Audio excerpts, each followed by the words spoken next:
Okay, I'm going to show you guys how to do a sterile wrap. It's really simple.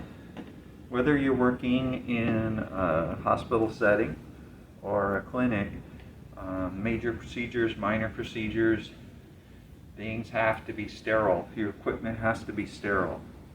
And it's really critical to pay attention to detail with this because bacteria can hide. And so what I'm going to do is I'm going to show you how to wrap it, and then we're going to use autoclave, and then we're going to open it on our sterile field.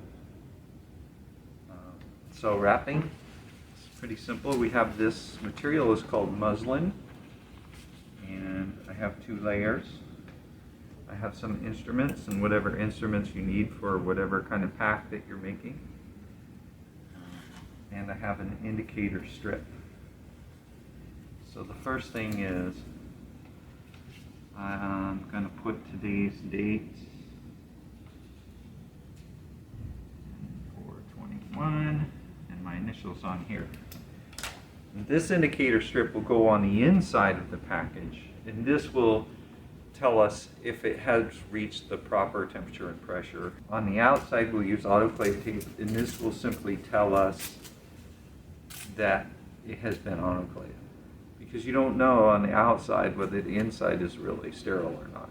So you need to have an indicator strip on the inside as well. So I have some instruments here. I want to be very careful that anything with hinges, it's open, right? Anything with metal parts that touch, like this, is open because bacteria can hide in there, and we want to get rid of all of those. We want to kill all of the organisms that are in there. So these are going to be slightly open. They're going to be faced in opposite directions. And I'm going to use some gauze to cover any sharp edges that might poke through my muslin wrap. And I'm also using the gauze because we don't want metal on metal either in our pack. If we have metal on metal, it's the same problem as when these are shut. Bacteria can hide in there.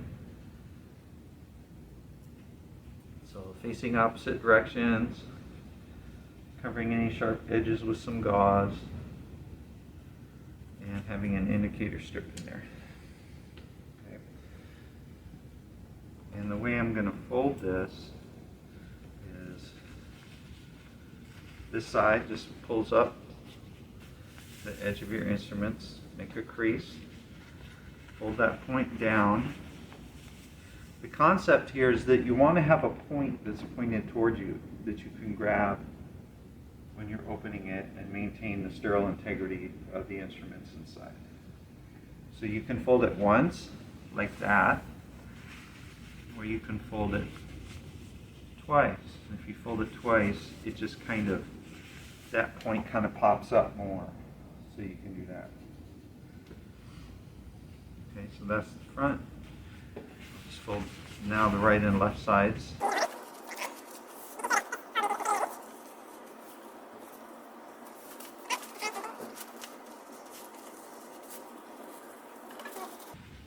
Fold over the rest of this, and this side will be a little bit different. Flip it over, and here's my point, right? And I want this to point out, so I'm going to tuck this end in with that point coming out right there. Grab that, and then flip it like that. And you can open it without crossing over your feet. So let's just fold that point right there, and then the next layer is the second layer is the exact same thing.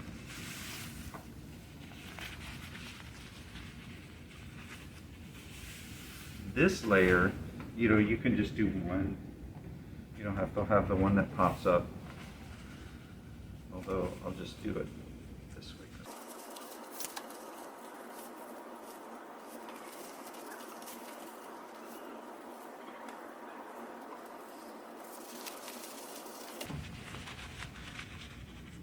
And I have an obvious little point there to grab.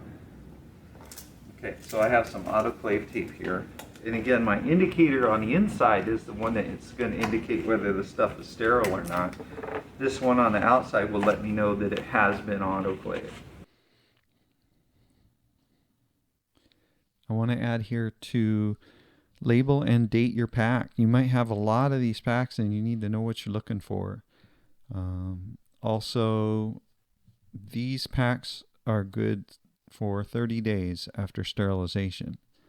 So it's important to have the date on there too.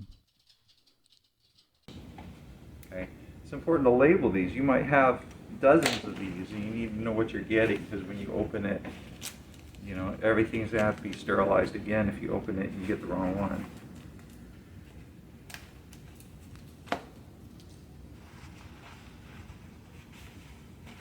So here's my sterile pack. Now there's another kind of autoclave pack, and that's a pouch. So I have a sponge forcet. I want to make sure it's open, right? I can use gauze again if I want. It doesn't have any sharp edges though. But, you know, we can still use the gauze too in whatever we need it for, since it'll be sterilized. Alright, so you're going to be grabbing it from out of the pouch, out of this end, so you want to make sure the handle goes in first this way, because it opens this end. You close it this end, but you open it on this side. I'm going to do another indicator strip. So, 421, my initials, and I'm going to pop this in there too. Now these pouches have an indicator on it here and here, but doubly sure with the indicator strip. And then just peel off that backing and seal it up like that. Okay, so now I have my sterile pack and my pouch, and I'm ready to go over to the autoclave. Okay, so this is a very small autoclave, and the general rule about using an autoclave is to kill all of the bacteria, everything. What you want is 250 degrees temperature, okay, at 15 pounds per square inch pressure for 30 minutes time.